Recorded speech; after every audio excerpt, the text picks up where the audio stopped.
4 years after we got married, my husband, David, started seeing a younger woman. She was a college student, lively and pretty and full of energy.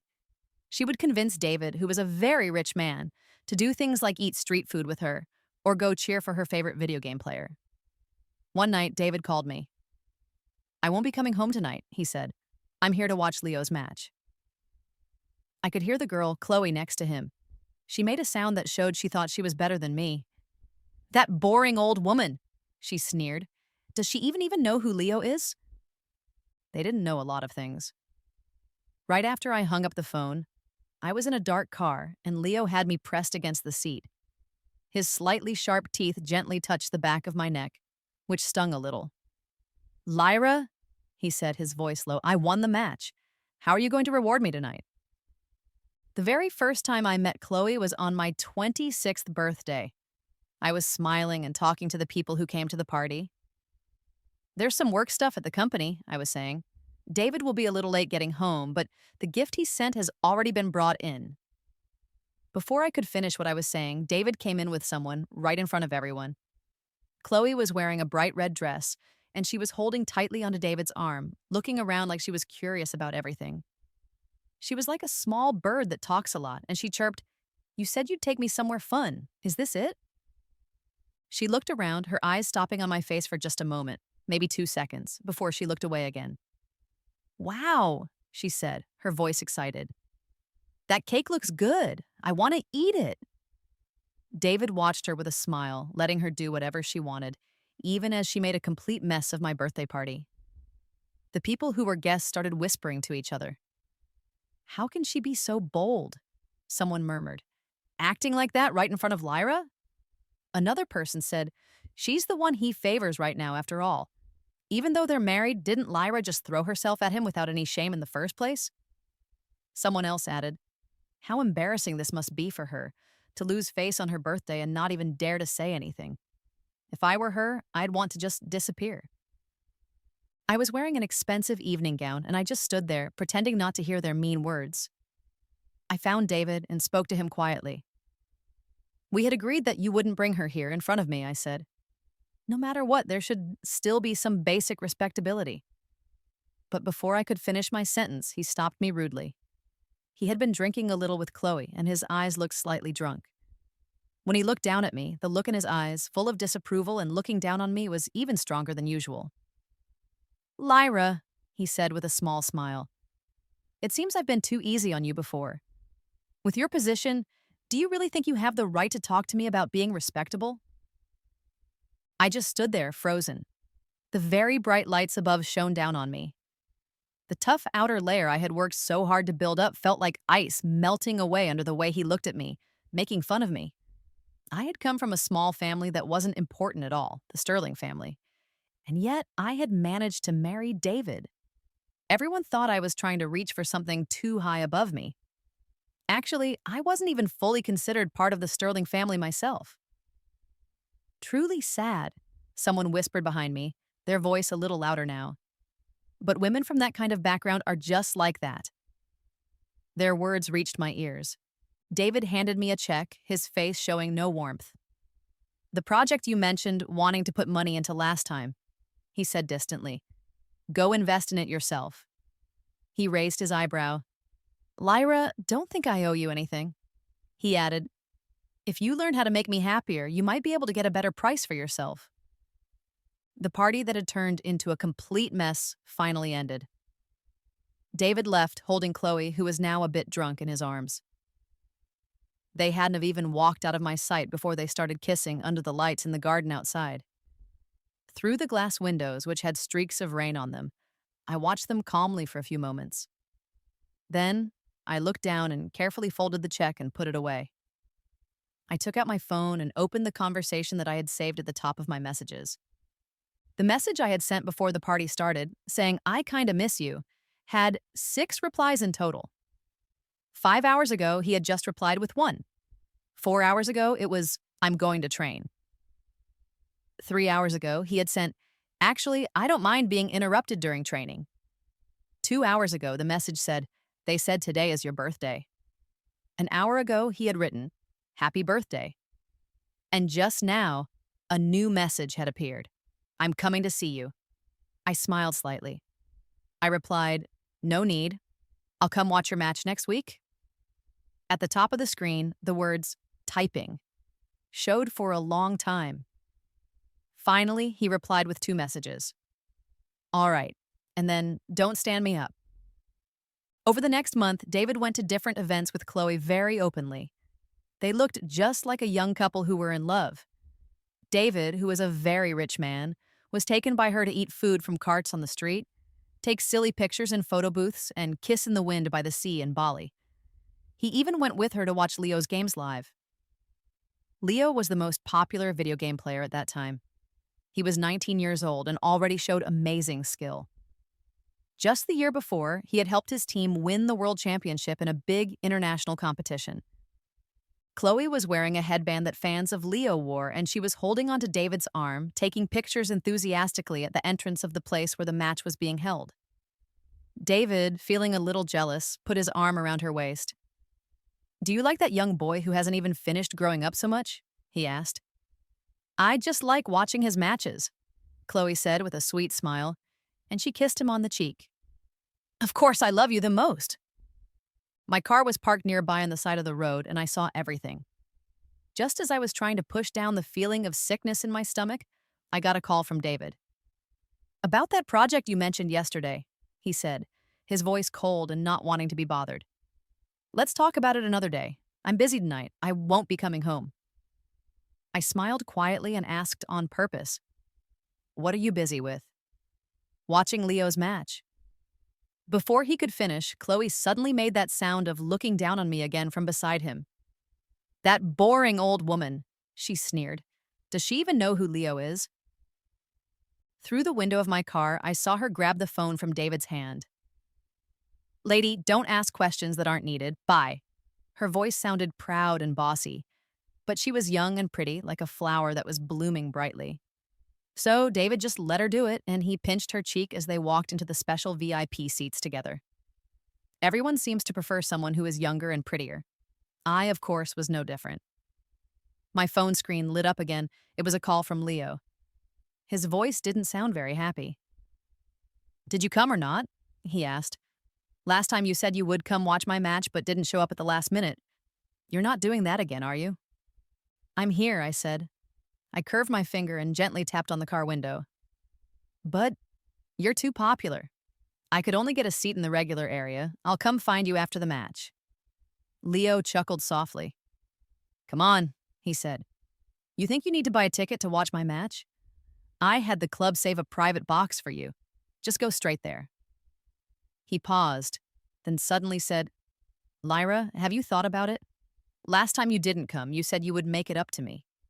If I win this time, what will my reward be? What do you want? I asked. What I want, anything goes? The last few words were spoken in a voice that was a little rough. Even through the phone, I could imagine the curve of his mouth and those beautiful but sharp eyes looking at me with a hidden desire slowly growing. I smiled in a way that showed I was letting him have what he wanted. Anything, I said. There was a moment of quiet on the other end.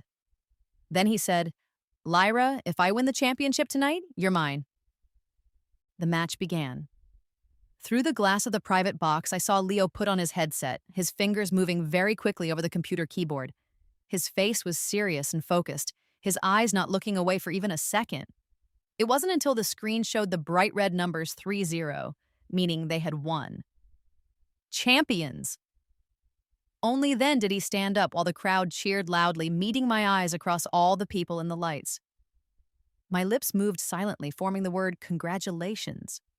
He smiled too, copying me and mouthed silently, Now you're mine. This night belonged to Leo. After the interviews, after the match, it was already late. Outside, a light rain had started falling. I had just turned into the parking area from a dimly lit narrow road when a hand pulled me quickly into a nearby car. Lyra, a voice said, planning to run away again?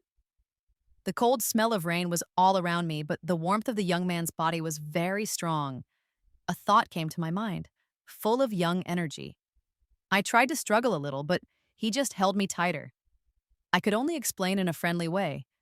No, weren't you still in the interview? I just went to take care of something quickly and didn't expect you'd finish so soon. Lyra always says things so nicely, he said, holding me from behind, his lips close to my ear. The air he breathed out was warm. As he breathed, it moved my hair, making my skin feel tingly. The interview wasn't over, but I was extremely bored. I wanted to see you, so I came out early. Young people really have a lot of energy. Under the dim lights inside the car, his gentle kisses moved slowly across my face, inch by inch. Finally, his slightly sharp teeth lightly touched the back of my neck, causing a small sting. Lyra, he said, it's time to do what you promised. I won the match. How are you going to reward me tonight? My vision became unclear for a moment. I blinked away the tears that were forming because of the strong feelings and managed to say one word. In the view that was slowly becoming clear again, I saw two people who looked very familiar. That's right, David, I heard Chloe say. Is this Leo's car?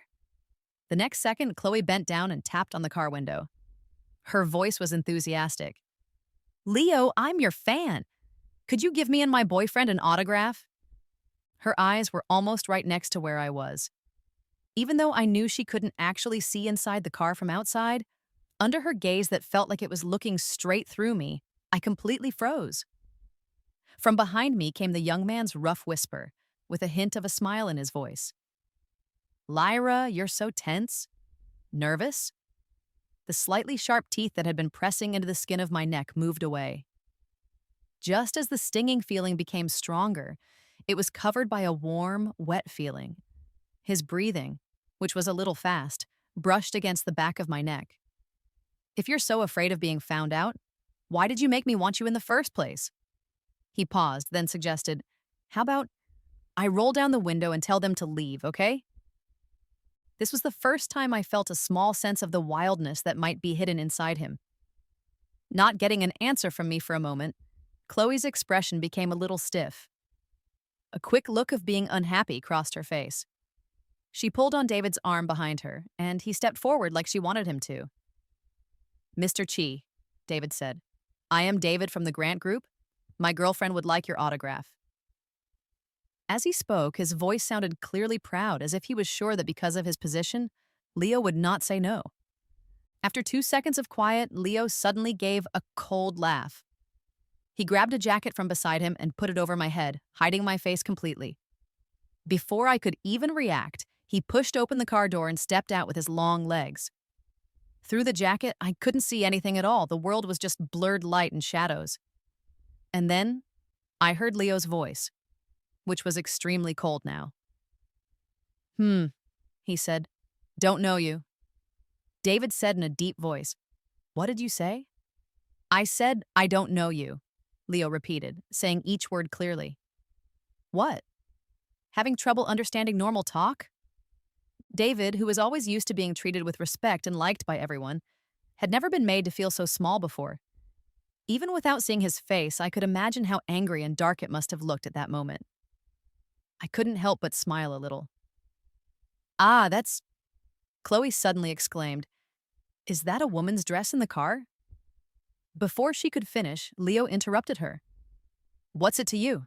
He asked sharply. Please leave, okay? The car door closed loudly and Leo got back in. I was about to take off the jacket when he grabbed my wrist. Then, my vision suddenly became clear, but the soft fabric was wrapped around both my wrists, holding them up above my head and keeping them in place. The young man leaned in closer, his face looking incredibly handsome from this close. But his eyes clearly showed he was not happy.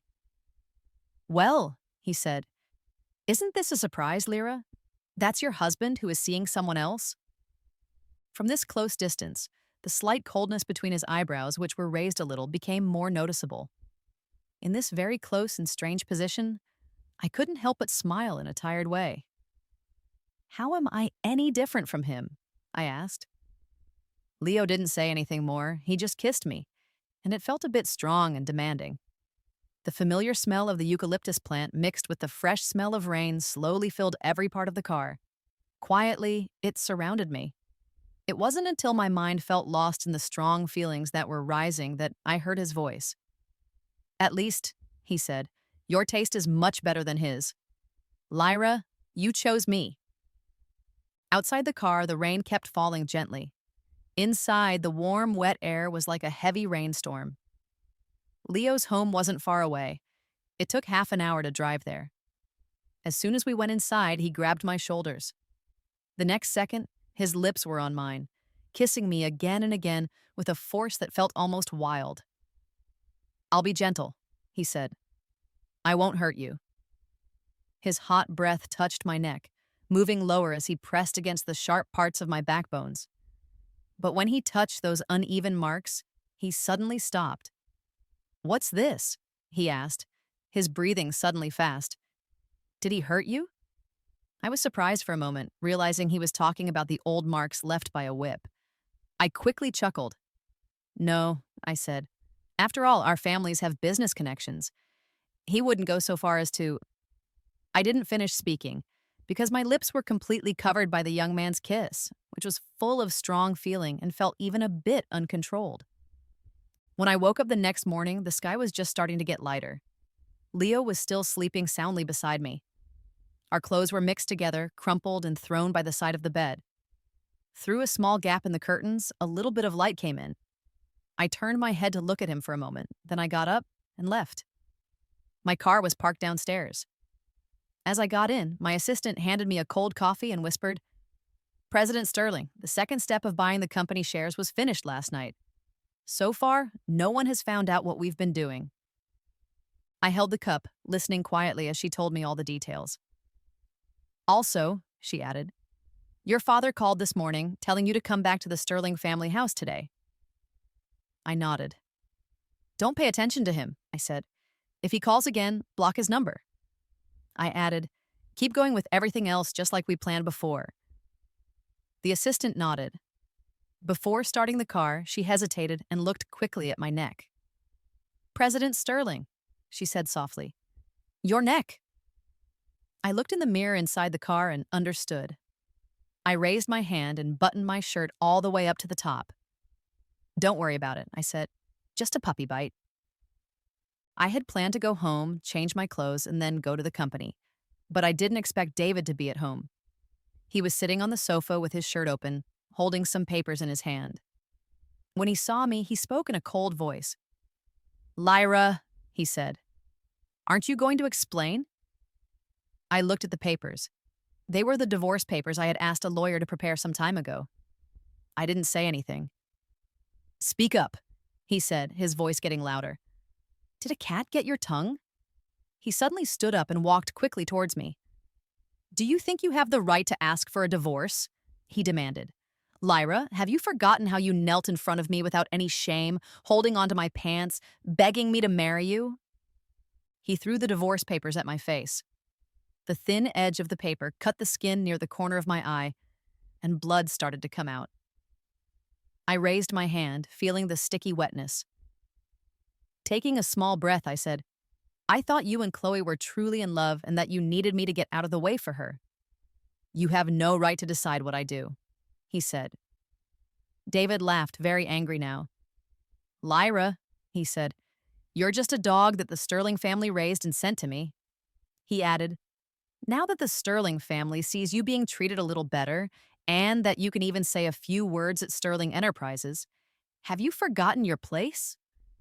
He grabbed my chin, forcing me to look up at him. For the second part of the project in the West River area, he said, the grant group will stop working with Sterling Enterprises completely. He looked at me sternly. Lyra, this is a lesson for you. Only when I decide to give you respect do you have the right to live like a human being. He let go of my chin, chuckling softly, returning to his usual way of acting superior to everyone else. Go back and think carefully about how to make me happy, so I will forgive you for what you did this time, he said. For example, kneel and beg me one more time.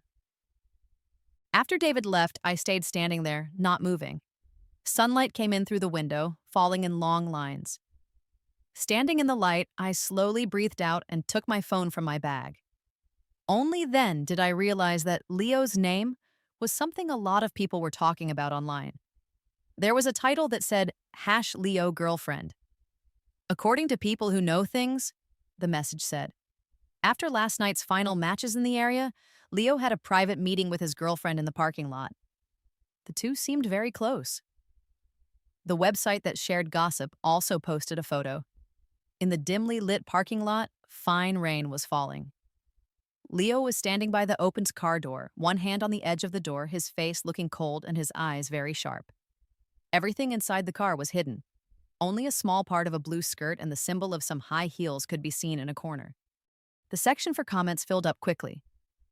Unless I'm wrong, someone wrote, isn't Leo only 19 and he's already dating? Another person replied, he's 19, an adult. What's wrong with dating? It's not making him play worse. Someone else said, am I the only one who really wants to know who his girlfriend is? I checked the brand of those high heels. They're very expensive, costing tens of thousands of units of money for a pair, and hers is a special limited edition. Someone else guessed, could he be supported by some older rich woman? People from the club quickly called me. Boss, they said, reporters are asking questions about this situation. Should we handle the public relations? Yes, I said.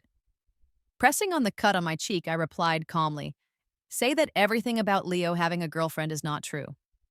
However, before the official statement could be made, someone took a picture of him at a coffee shop near the club. In the video, Leo was sitting with a serious face in front of a piece of strawberry cake. Anyone could see that he was not happy in his eyes. Someone bravely went up to him and asked, Leo, are you in a bad mood? He looked at them quickly and replied, yes, had a fight with my girlfriend. This video quickly became the most talked about thing online. When his call came through, I was standing in front of the old Sterling family house. Lyra, he said, are you really planning to sleep with me and then just leave? As it got darker, the light slowly disappeared. Standing in the red light that was slowly fading, I answered calmly. Yes, I said. After having you, I realized you're just okay. Not that interesting. After a few seconds of quiet, Leo spoke, his voice shaking slightly. I told you not to play games with me, Lyra. Adults say these kinds of unspoken lies all the time, I said with a small laugh. How could you take it seriously? I added, I warned you, Leo. I'm just like David. We're not good people. The other end of the phone was completely silent. A few moments later, the call ended. I pushed open the door and walked in. A china plate flew towards me, hitting my forehead and breaking. Lyra, my father yelled. I had you marry into the Grant family to make David happy and keep the business relationship between the Sterling family and the Grant group going for a long time. He was pointing at my nose and shouting, you couldn't even do this one thing right. My father was standing in the living room, his face hard and cold. To the study, he ordered. In the study, there was a leather whip. The marks on my back, going in different directions, were left from the first time, when I had said no to marrying David. At that time, David's girlfriend was Sterling Fay, my father's daughter from his legal wife. Sadly, they had a fight, and Sterling Fay married someone else because she was angry. David was furious and wanted to end all connections with the Sterling family. My father, having no other choice, brought me back. I was the daughter he had with another woman, who had lived in the poor part of the city for 20 years. He hit me 40 times with a whip. By the time he finished, I was lying on the floor, my back bloody and almost showing the bone. In the middle of the terrible pain, I heard myself say, fine, I'll do it. I'll find a way to make him marry me. Right now, it was just like 4 years ago. The whip made a sharp sound as it cut through the air and landed on me. But this time, I didn't cry at all. Only a growing desire to succeed, mixed with the pain, grew quickly inside my body.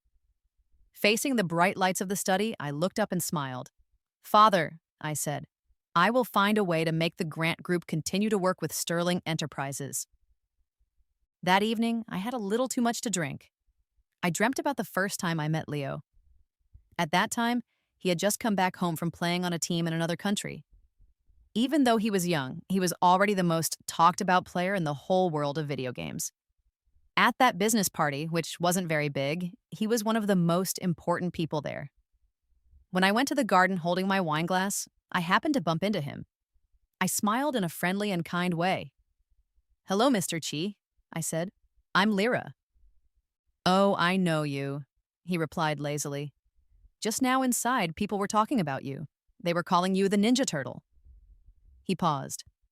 "On my way out, I saw your husband driving away very quickly with his girlfriend." My smile didn't change. "I know," I said. "You're not angry?" he asked. "Not angry." "Don't you want to get back at him?" he asked. "How?" I asked him.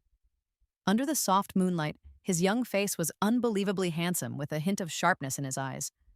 A sudden feeling of being drunk made me lean closer to him. "Could it be that Mr. Chi is willing to help me get revenge?" I asked. Leo started laughing loudly. "Lyra," he said, "I don't have such specific interests." I blinked my eyes. "That's really too bad," I said. Saying that, I was about to move away, but he suddenly grabbed my wrist. "Giving up so easily?" He raised his eyebrow a little. "Perhaps if Lyra says a few more things, I might want to." The sudden ringing of my phone woke me up from the dream. I answered, and Leo's voice came through. "Lyra," he said, "I'm downstairs at your place." He still felt cold from being out on a late autumn night, but the warmth of his body was very strong, and his kisses, as they landed, felt a little wild and not controlled. "Lyra," he said, "you spoke so harshly. I thought you really meant it." He was referring to when I said he was just okay. "But you weren't serious," he continued. "Those words were just meant for me to—" Not fully awake from the dream and being a little drunk, I frowned and gently squeezed his chin. "You're being loud," I said. "If you're going to do it, just do it. Don't talk so much." Leo's movements stopped completely. After a moment, he smiled, his lips curving slowly into a dangerously beautiful smile. "Lyra," he said, "you said it." The wind outside suddenly became strong, making the water in the distance look wavy. In the end, as if controlled by his skilled fingers, I felt like I was taken to a high place wrapped in clouds. When David's call came through, my whole body became stiff. Leo took a sharp breath, held down my hand that was about to press the button to end the call, and answered the phone. "Lyra?" David's voice sounded a little drunk. "You went back to the Sterling family and got hit, and you still haven't thought about how to make me happy?" He paused. "Never mind. I'll give you a chance. I'm at the night bar. Come pick me up." Before I could say the words, "I'm busy," a sudden increase in intensity from behind me made me breathe in sharply and quickly. Even though I quickly bit my lip, I couldn't stop a few sounds from escaping that showed what was happening. David's voice changed dramatically. "What are you doing?" he demanded, but I could no longer say full words. Only after Leo became less intense did I use my shaking fingers to hang up the phone. Leo chuckled softly, leaning close to my ear, his breath hot. "Lyra, from now on, it's completely my time." Leo left the next morning. Before he went, I thought for a moment, and I couldn't help but say, "You shouldn't have told the reporters that you have a girlfriend. You're still young." He tilted his head and looked at me. "Aren't you my girlfriend?" he asked. "Just playing around," I said. "Oh," he said, nodding as if it didn't matter. "Then you can only play with me, Lyra." A few days later, there was a large business party. When I went there, I immediately saw David in the center, with everyone around him saying nice things and praising him. And Chloe was holding onto his arm affectionately. Someone suddenly called out, "Lyra is here!" The atmosphere, which had been lively, immediately became cold. Many pairs of eyes all looked at me. A few moments later, David suddenly sneered. "Found that your little tricks didn't work that night," he said. "So you've come all the way here to follow me?" Chloe also laughed along with him. "Lyra," she said, "you're really acting like a child. If you want to make David jealous, at least try to make it believable. Look in the mirror. Someone like you probably couldn't get anyone interested even if you threw yourself at them." I suddenly understood. That night on the phone, David had heard my voice. But he was so sure of himself, thinking I was just using tactics to try and make him jealous on purpose. Someone standing near him, who seemed to enjoy seeing problems, played a recording from 4 years ago from when I went to beg him to marry me. "David," I'm Lyra from the Sterling family. It's okay if you don't know me now, but if we get married in the future, I can help you. That night, he had just come out of a private club with some friends. He was a little drunk, and he looked at me standing in front of him in a playful way. "You're a child born outside of marriage," he said. "What can you help me with?" He added, "Why don't you kneel down right now, say some nice words, beg me properly, and maybe I'll actually agree. For example, say that you'll be my most loyal dog." After a few seconds of silence, the recording captured the clear sound of my knees hitting the ground. "As long as Mr. Grant is willing to marry me," my voice said in the recording, "I will become your most loyal dog." The people around burst into laughter. "Wow," someone said. "She really said it." "A daughter born outside of marriage from that kind of place," another person said. "Dreaming of becoming important? Where's her respect for herself?" David, holding Chloe's hand, raised his eyebrow. His teasing expression was exactly the same as it had been 4 years ago. "Using such silly tricks to get me to pay attention to you," he said. "Why not just kneel here again?" For a moment, almost everyone's eyes were focused on me, looking at me with judgment and looking down on me. A strong feeling of shame rose up inside me, but not far away, a girl pointed at me and suddenly spoke loudly. "Her shoes!" she exclaimed. "How are they exactly the same as the special limited edition pair that Leo's girlfriend has? Isn't it said that they're sold out everywhere?" David's face suddenly changed right in front of me. The next second, a burst of cheering came from the entrance. "Leo is here!" I turned my head quickly. I saw the young man pushing his way through a lot of cameras, his face showing no emotion, as he moved through the crowd. He truly had a face that stood out in an amazing way. His eyebrows were sharp, and when he lowered them a little, he seemed even more powerful. But when he focused on me and smiled, it was as if stars shone in his eyes for a moment. He walked straight up to me, gently lowered his head, and patiently smoothed the messy pieces of hair by my ear. Then he said affectionately, "Lyra?" David suddenly stood up, disbelief slowly showing in his eyes. He said, sounding shocked and angry, "The person in the car that night was you?" Chloe, holding onto his arm, seemed to realize something, and her smile looked a bit forced. She accused me, "Lyra, you're actually having a secret relationship while you're married. Don't you think you're going too far?" Leo stood beside me, raising his hand to hold my shoulder, his whole body almost leaning against me. My phone vibrated slightly 2 times in my handbag. I took it out and saw a message from my assistant. "President Sterling," it said. "Everything went smoothly. The contract has just been signed." The feeling of unease that had been heavy in my heart suddenly became calm, disappearing quietly like snow melting in the spring. I slowly breathed out, stood up straight, and looked at Chloe in front of me. "You know," I said calmly, "you're the person who has the least right to say such things." I curved my eyes into a smile, and my gaze moved to David beside her. "You like them young, pretty, and doing what you say," I said. "I do too. What's so strange about that?" Leo's hand on my shoulder held a little tighter. Looking at David, he gave a cold laugh. "If you were attractive enough to her," he said, "would I have been able to take advantage of the situation?" David shouted, "Lyra!" "Shout all you want," Leo said. "That's all you can do." Leo was tall, standing about half a head taller than David when he stood up straight. He looked down at David, the look in his eyes clearly showing he thought David was not important. "When something happens," Leo said, "all you do is question Lyra. Why don't you look at yourself? Look at the lines on your face, your tired eyes. You're a middle-aged man who can't even speak clearly. What do you have to compete with me?" Being publicly made to feel small by a young man 10 years younger than him, David's face looked extremely upset. Strong feelings filled his eyes, but in the end, he looked at me. Using the same threat he had used many times before, he said, "From now on, the Grant Group will no longer work with the Sterling family." "Who cares?" I said, interrupting him suddenly, a mocking smile slowly spreading across my lips. "Instead of that," I said, "you'd better quickly ask the people who work for you why the latest trade contract with 5 countries wasn't signed and ended up going to someone else." After saying this, I turned and walked away. Leo followed closely behind me. I tilted my head a little and asked him, "Shouldn't you be training? How did you end up here?" "I received an invitation too," he said. He lowered his eyes a little, looking into mine. "And you haven't contacted me these past few days?"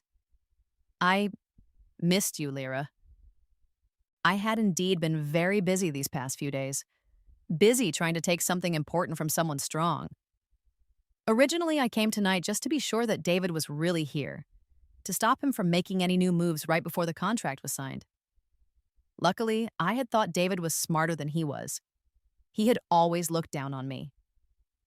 So in the past few years of being married to him, I secretly started a company right under his nose, bought a video game team, and made it successful again. By moving between the Grant Group and Sterling Enterprises, I slowly made my company bigger and bigger, using the information I found out leading up to this moment. Coming back to my senses, we had already reached the door. I hadn't yet figured out how to respond to Leo's direct words when a group of reporters surrounded us. "Miss Sterling," one of them asked, "are you the other person in that car photo from the other night?" Another asked, "May I ask, is your marriage with Mr. Grant already finished?" "Having a secret relationship openly while you're married," another reporter said, his voice sounding mean. "What do you think about this, Miss Sterling? Boldly bringing the person you're having a relationship with to such an event? Do you feel no shame, but rather proud?" The last reporter's question was clearly and openly mean. I looked into the eyes of that male reporter, which showed he was excited and also looked down on me, and I suddenly laughed. "Isn't that a question you should be asking David inside?" I asked. From the second day after we got married 4 years ago, he was photographed on average every 2 months taking different new girlfriends to different events. What did you say back then? I tapped my chin with my finger, pretending to suddenly remember. "Oh," I said. "You said that marriages in wealthy families are for business reasons, and it's normal for both people to get what they need. It's also normal to have someone young and agreeable by their side. If I really did have a secret relationship," I continued, "it was David who first broke the marriage agreement. He was wrong, and I'm just reacting in a suitable way." I added, "Also, my relationship with Leo isn't what you all think." As I spoke, I took a small step to the side, carefully moving away from his attempt to hold my hand. "Haven't you always been curious about who now owns the biggest part of the Nova team after it was bought by a mysterious investor?" The young man suddenly turned his head to look at me. In the sudden cold night wind, I spoke calmly and without showing much emotion. "I am his boss." When I said this, countless past scenes with Leo quickly came into my mind, like short pieces cut from a movie. At that party, I added him as a friend on social media. But we didn't talk again after that. Until that night when Leo had a fever and accidentally called me instead of his friend to bring him medicine. I carried a bag of medicine to lower fever and used the code he had given me to open the door to his apartment. He was burning up, his cheeks red, and his mind probably not clear. After he took the medicine, his hot cheek pressed against my hand, rubbing back and forth. "I'm so hot," he mumbled, "and so cold." I looked down at him and quietly asked, "Then, shall I hold you?" Leo looked at me with eyes that looked a little watery, and he pulled at the corner of his mouth, but his voice was rough. "Lyra," he said, "are you trying to take advantage of me?" "Yes," I said, "but you also have the chance to say no to me." He didn't answer. He just reached out and pulled me, causing me to fall onto him. My hands and body were always cool. He probably felt comfortable, and he wrapped himself around me, holding on closer and closer. "Lyra," he whispered, "isn't wearing such tight clothes uncomfortable?" "Uncomfortable," I said. I gently held his face in my hands. "Then help me take them off, good boy." Even though we didn't have sex that night, all the confusion and the way our relationship changed started from that night. I admit that at first I was attracted to how he looked, and I didn't think about being in a relationship with him for a long time. All I wanted was that feeling for just a moment. And he was so good at holding on to me and getting close that I thought he felt the same way. The sudden strong pull on my wrist brought me back to reality. Leo, looking cold now, grabbed my wrist and pulled me forward quickly with long steps. Some reporters tried to stop us to ask more questions. He raised his eyebrow and looked at them with a half smile. I'm going back with my boss to look at the match again and talk about how we'll play next season, he said. Do you want to come along and listen? The coldness and sharpness in his voice were very strong now, almost bursting out. The reporters still wouldn't give up, reaching out to stop him. Then what about the girlfriend you mentioned before? They asked. Leo lost his patience and said just one word without showing any emotion. Leave. The moonlight looked like woven cloth. Leo and I sat in the car, the air quiet and without words flowing between us. After a few moments, he suddenly chuckled softly. Lyra, he said, aren't you going to say something to me? I sighed softly. It's my fault, I said. From the beginning, I thought this was just a game between adults that we both understood. I added, but I also told you we were just having fun. That's not what I'm talking about, he said, stopping me suddenly. Why did you never tell me that you're the owner of the team? I looked at him calmly. It would have caused problems if I did, I said. He paused, seeming to suddenly understand. That day when we were photographed and everyone was talking about it online, he said, the person who manages the team came to me saying there would be an official statement to say the relationship wasn't real. That was your idea, wasn't it? Leo leaned closer, putting his arm on the back of the seat behind me. In your eyes, he asked, am I someone who shouldn't be seen in public, Lyra? The distance between us closed inch by inch, our breaths mixing together, and the air felt very tense. But in the reflection in his eyes, I only saw my own calm and unchanging gaze. Because we're not in a relationship, I said. The way I live my life was decided 4 years ago. I won't let you change my plans. As for why I didn't tell you I'm the owner of the club, it's because after our... I thought for a moment, choosing a word that wasn't too strong. Fleeting affair ends, I hope it won't affect your future work on the team. Making sure I can help the team do well and become more valuable in business is also part of your job.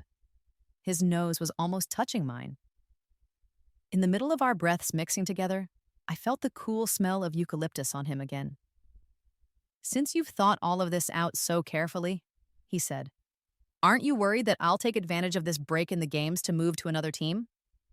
I was silent for a few seconds. That's your choice, I said. He made a sound of disbelief, got off me, pushed open the car door, and left without looking back. There's another reason, of course. Leo is only 19 years old, and he's at the best part of his career. And my marriage with David isn't over yet. If our secret relationship were revealed, it would only cause problems for him later in life. But this is a small reason, not important enough to mention. So I didn't say it. I just sat in the car, watching him walk away, until he was completely out of my sight. Then, I took out a pack of cigarettes from my pocket and lit one. I didn't smoke it, I just watched the cigarette burn quietly between my fingers. The white smoke rising made my vision unclear. The strong, unpleasant smell of cheap tobacco seemed to take me back many years. My father is a man I find disgusting. He used his decent looks to marry into the Sterling family, but he couldn't stop himself from seeing other women. Afraid of being found out, he found my mother, who worked giving massages. I was discovered by the oldest daughter of the Sterling family not long after I was born. My father knelt on the ground, crying and begging for her forgiveness, and finally was allowed back into the family. I grew up with my mother in that small place where she gave massages in an old apartment building. She didn't really take care of me. Besides seeing clients, she spent her time playing games with tiles. At school, no one liked me. They would talk quietly on purpose when they were near me, saying that, like my mother, I had caught some dirty sickness when I was young. It's hard for me to find one specific word that really describes those days accurately. But whenever I think about the past, the first picture that comes to my mind is that window with the cheap pink light coming out of it and the sad and unpleasant looks of the customers coming and going, looking at me. My wants and my desire to succeed are greater than anyone else's. I can't wait to move up higher and higher. For that, I can do anything. The cigarette burned down in my hand. The ash falling burned me a little, bringing me back to the present. I called my assistant's number.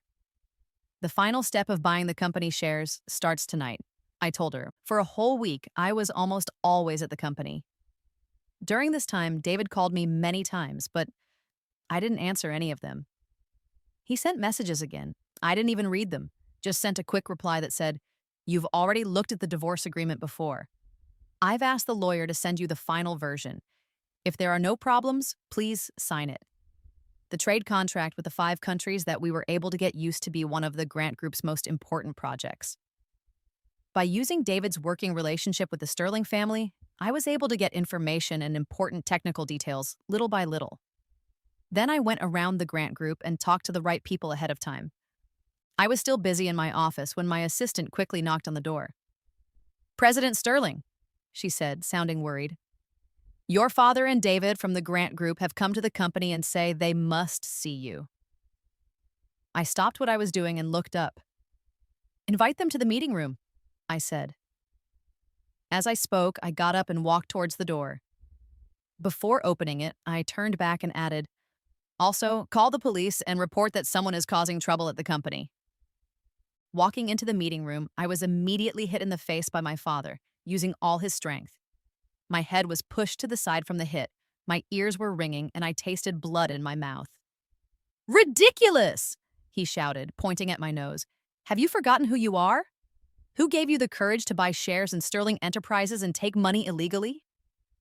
"Dad," I said, interrupting him, "it seems you've made a mistake. After 3 times of transferring ownership of the company shares, there is no more Sterling Enterprises." I raised my eyebrow a little. "If I want to, I can change its name at any time, or even just make it part of my own company." Sterling Enterprises' attempt to change itself had failed. Its value in the market kept getting smaller, and it lost clients. After my father's legal wife passed away, he took over the company. But he was used to getting money from others and couldn't manage it himself. After I married David, my father arranged for me to work at Sterling Enterprises to make it easier for the 2 companies to work together. It was a very small job with lots of work, but without any real power. But that was okay. What I wanted was never just Sterling Enterprises, a company that was already doing badly.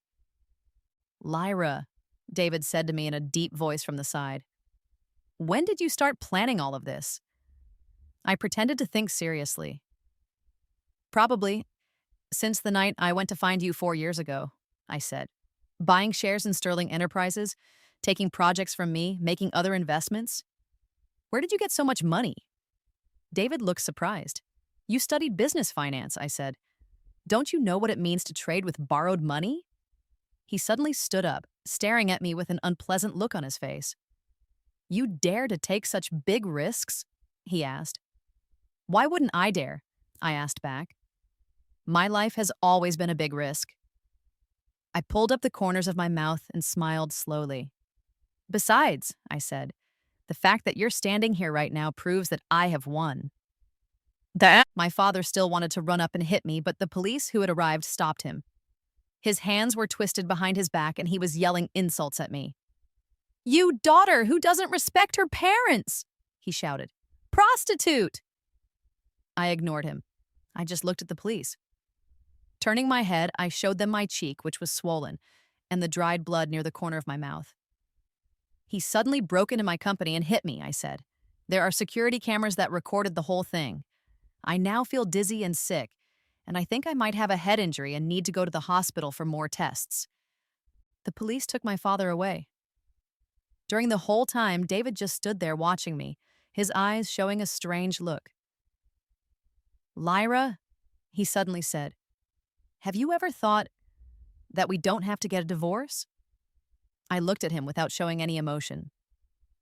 "Lyra," he said, "I really wish things were different now." He continued, "Now that Sterling Enterprises is already in your hands, we can work together as equals." He added, "We've been married for 4 years, and you've always been so good to me before. Isn't that because you have some feelings for me?"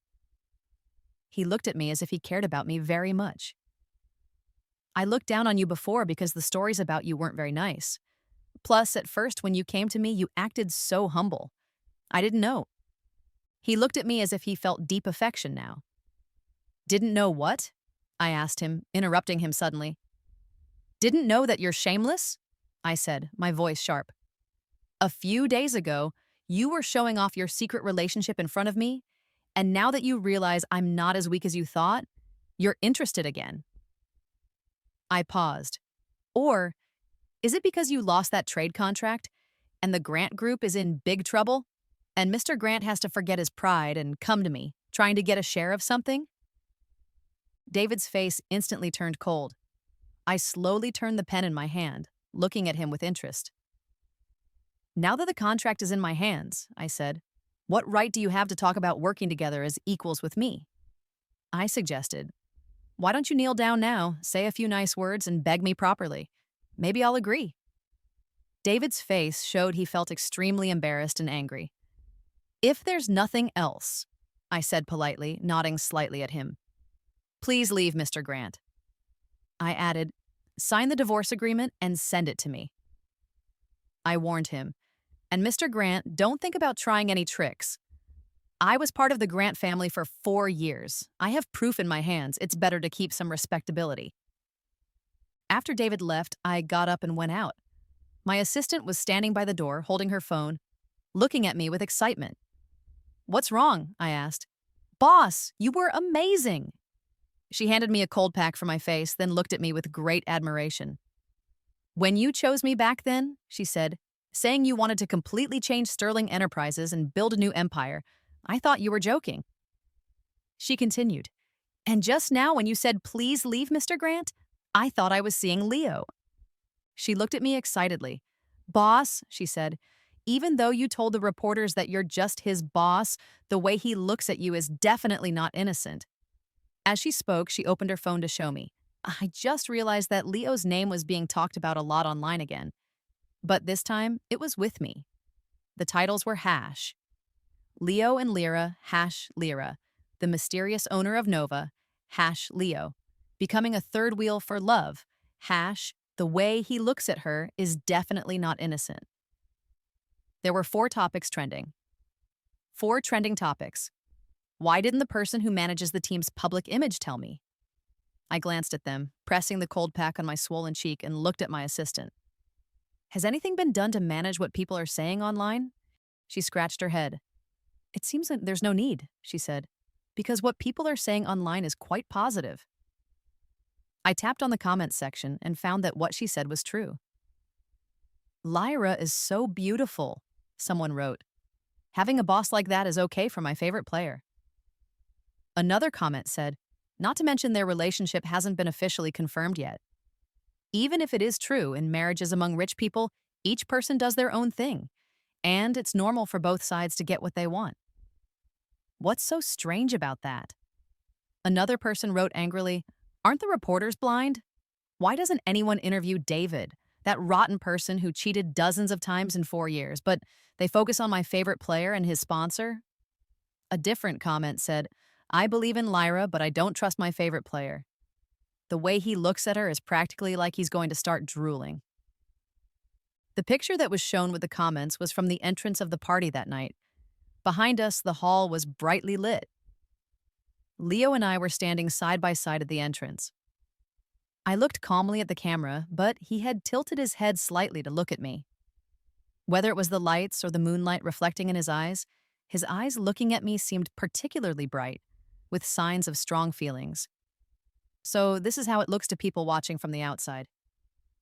I stared at this photo for a while, trying hard to ignore the feeling that stirred inside me, and gave the phone back to my assistant. She looked at me eagerly. I smiled. Tell everyone, I said. Meeting in 40 minutes. Normally, these kinds of topics wouldn't be talked about for very long, but I didn't expect that in the time that followed, people talking about Leo and me would become more and more intense, especially after the news that I was getting a divorce from David was made public. Older rich woman is divorced, someone wrote online. Favorite player, go for it. Another comment said, I'm just hoping this couple gets together. Am I wanting too much? Someone else wrote, how about this? Leo, win the national championship and we'll help you try to make her your wife. This comment got almost 100,000 likes and it stayed at the top of the most popular comments. I asked my assistant, what's happening? Originally, she said, this topic that was trending should have stopped being talked about quickly, but a few days ago, the recording of you begging David was made public by someone. She looked at me carefully. At first, many people were saying negative things about you in the comments, but that night, a writer wrote a story about you and Leo that wasn't real. The assistant looked at me cautiously.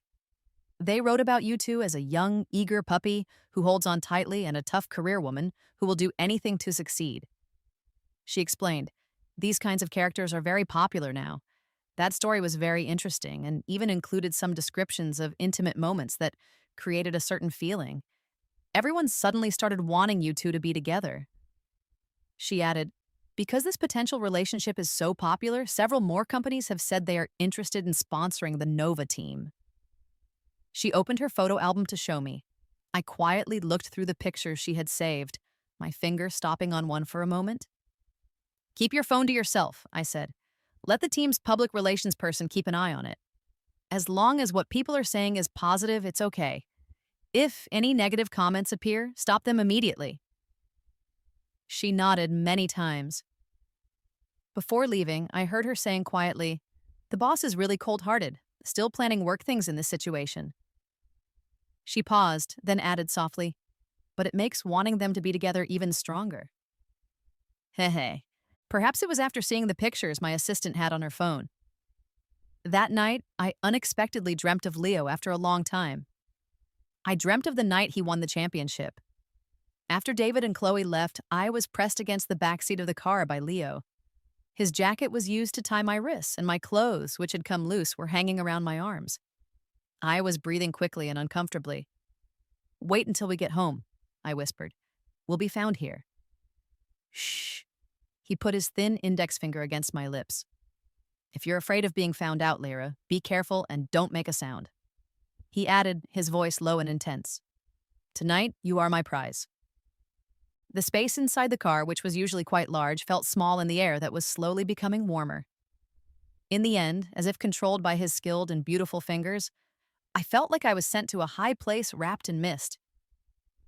I saw Leo again a few days later at a meeting for the team. When I came in, all the team members stood up to greet me, except for him, who was sitting without showing any emotion in his seat.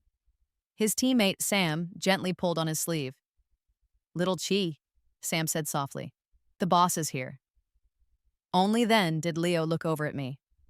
Hello, boss, he said. During the entire meeting, Leo and I hardly talked to each other in a private way. Young people tend to change their feelings easily.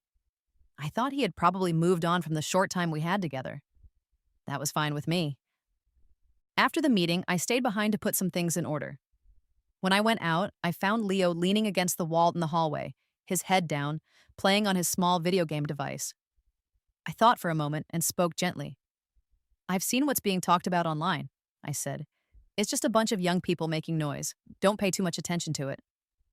I added, the spring season starts in 3 days. I'll have the public relations department contact the news people to slowly make the focus shift to the competition. He stopped his game and looked up at me. You've seen it? He asked. I have, I replied. Did you like it? I couldn't help but be surprised for a moment, then I answered, it was shared by my assistant. I didn't look at it closely. Keep it, he said, tilting his head slightly and speaking in a relaxed way. No need to manage what people are saying online. The more attention it gets, the more it helps the team's value in business. The boss spent a lot of money on bringing me here. I should at least provide some value, shouldn't I? Within 2 days, someone reported David anonymously for not paying taxes and for taking money illegally, and he was taken into custody by the police.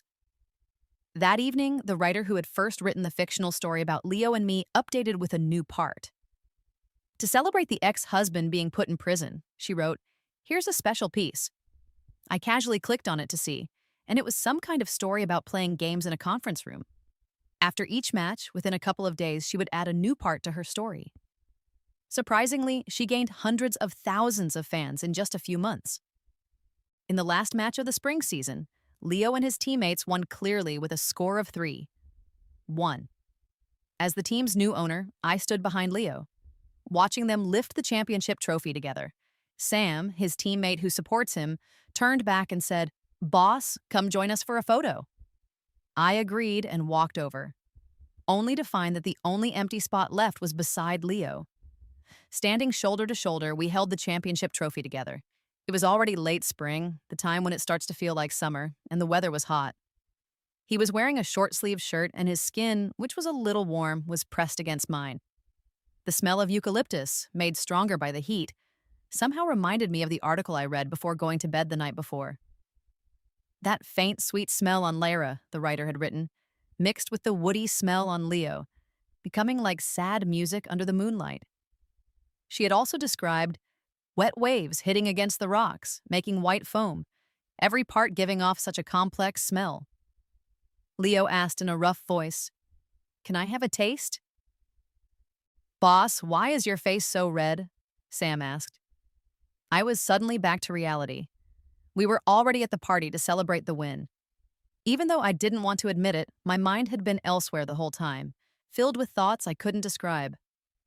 The descriptions from the fictional story mixed over and over in my mind with the few times I had felt incredibly strong pleasure in real life, slowly turning into a desire I couldn't explain. I quickly drank several glasses of wine one after another and stood up. Feeling the wine starting to affect me strongly, I held myself steady, leaning on the table. "You all keep celebrating," I said. "I'm going home." "The boss is drunk," someone said. "Little Chi, please take her home."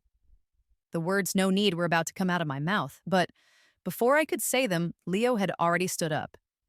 "Let's go," he said. The elevator went all the way up to the highest floor, stopping at the 46th floor. "I'll get off here," I said. "You can go back and keep celebrating with them." After saying this, I turned my head, feeling a bit slow and unsure, and unlocked the door. Just as I was about to go inside, my wrist was suddenly grabbed, and I was pulled strongly into an embrace, pushed into the room. I stumbled, and together with Leo, we fell onto the sofa. The room was dark with no lights on, but the many lights from the tall windows outside just lit up the shapes of his face in the darkness. "Why isn't Lyra saying anything?" Leo spoke near my lips. "You're so smart. Haven't you already guessed?" "Guessed what?" I asked. "Guessed that after your divorce from that David guy was made public by those people, all the guesses and discussions online about our relationship were guided by me." He leaned in closer, his lips almost touching mine. I was silent for a moment. My clear thinking slowly came back from the confused state of being drunk. "I did suspect it," I said, "but I don't understand why you would do this." He suddenly turned over, putting one leg on either side of me, sitting on my waist. "From the beginning to the end," he said, "I had only one goal, to be with you. But you've clearly been trying to avoid me." He reminded me, "That night you said we were just a short time together, not in a relationship." He continued, "Then I wanted to show you that the whole world supports us being together." As he spoke, he leaned down, the distance closed, little by little, his cheek touching mine. "Whether it's going along with a mistake or making a fictional story become real," he said, "I just want to like you." He added, "The more I like you, the more I dislike David. Even if you were only married in name, what right did he have to have you for 4 years? So I found a way to get him out of the picture." My fingers went through his soft hair, pulling gently. The young man raised his head, his neck muscles tight, showing his prominent Adam's apple, which looked both nice and delicate. I whispered, "I thought you might hate me." "What if I did?" he asked back. "After waking up, the first thought that comes to my mind is still wanting to be with you." He said, "I looked into some of your past. I know that for you to be standing here in front of me now, you have gone through countless difficulties." He held my face in his hands, whispering against my lips, "Lyra, there aren't many people in this world as strong and determined as you are." He added, "I'm also very happy that when you decided to act on your attraction back then, you chose me." He said, "It doesn't matter if we don't have a title for what we are. It doesn't matter if you only want me and don't love me." His kisses moved down along the curves of my body, leaving a trail of wetness that was not continuous, reflecting the moonlight. Everything flowed in this night that was only lit by a faint light, strangely perfect. Even that hidden bit of wildness in his core became less hidden. Like two train cars connected on a track, Leo held me as we moved uncertainly towards the window. Leaning against the glass, looking at the moon. Lyra, he said softly, hold on tight. After a long, wet kiss finished, my eyes, filled with the effects of alcohol and desire, looked outside the window. At the height of the 46th floor, it felt close enough to touch the moon and to see all the buildings and lights of the entire city. In the thoughts that were slowly drifting, countless small pieces of the past quickly came into my mind. That pink light that had been shining for many years, the quick looks at unpleasant scenes sometimes seen through the spaces and the curtains that were moving. The buildings where many poor people lived, packed together, narrow spaces, winter snow that couldn't melt even when spring arrived, stepped on and turned into muddy areas. I looked up from the dark, narrow streets, unable to even see a full moon in the night sky. Since then, my heart had only wanted power and success.